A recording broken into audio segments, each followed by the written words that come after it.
How you doing? Keith here from Down to Earth Warm Farm. So this is the new container that I was setting up. So I bought some stuff, some farmer manure and some compost. I also have some free stuff like this good leaf mulch and some wood chip, courtesy of the local council.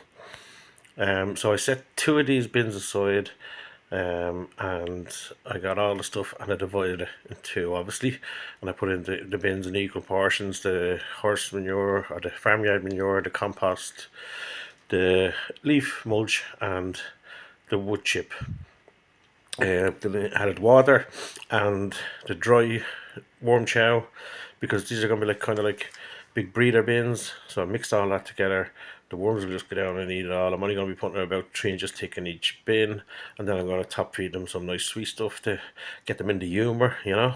But so I done what Captain Matt said: create a little gap, put it on a tilt, over moistened it, and then let it drip off.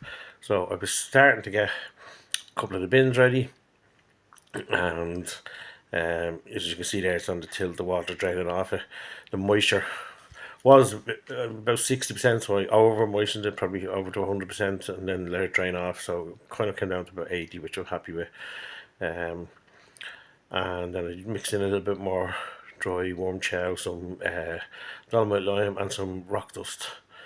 So that probably brought it down to about 70 anyway. This is my little moisture meter. This was before I had super moistened this, so it was about, I think it was about 70%.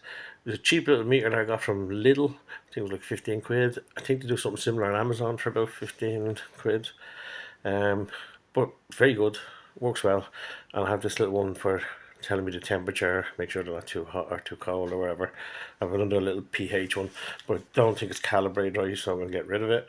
I did plastic line the bottom bins because they're going to be catching some of the stuff from the top bins.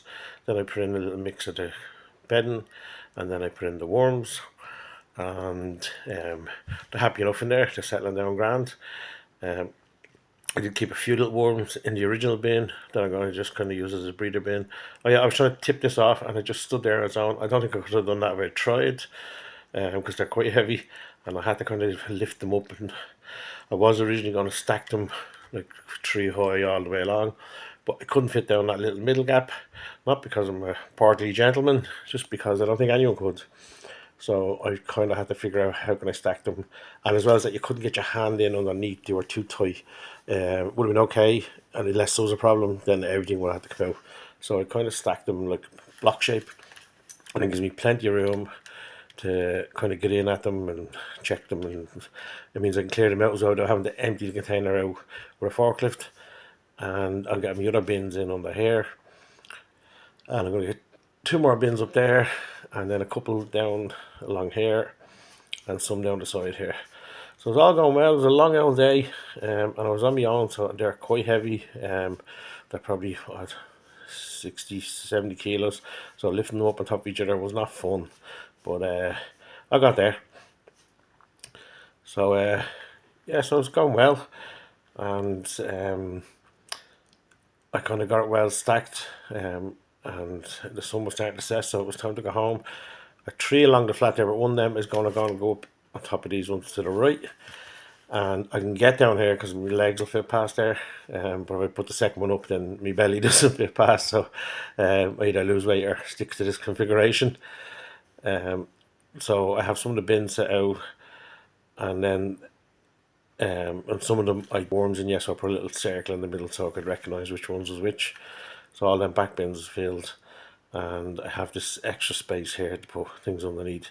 That bin's a little bit awkward to get. I have to bring it in that way, and the rest of the bins have plenty of space, and I can add some kind of shelving on top of it and put some small breeder bins in. Left that, as I said, a little circle so I know which ones I put worms in and which ones I didn't. So that's about it. We're almost there. I'll get the rest of it finished and I'll post a video about that. Nearly there, and it should be all set up by the end of the weekend.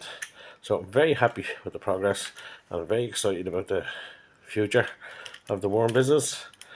So I'm going to build some shelves there and a kind of a table over there, and that little work area for bagging up and stuff. So I'm going to utilize all the space. So I got 16 bins in, not 20, but by using all the other space, it'll still work out. I'll have it full to the brim. Okay, that's it. Good night.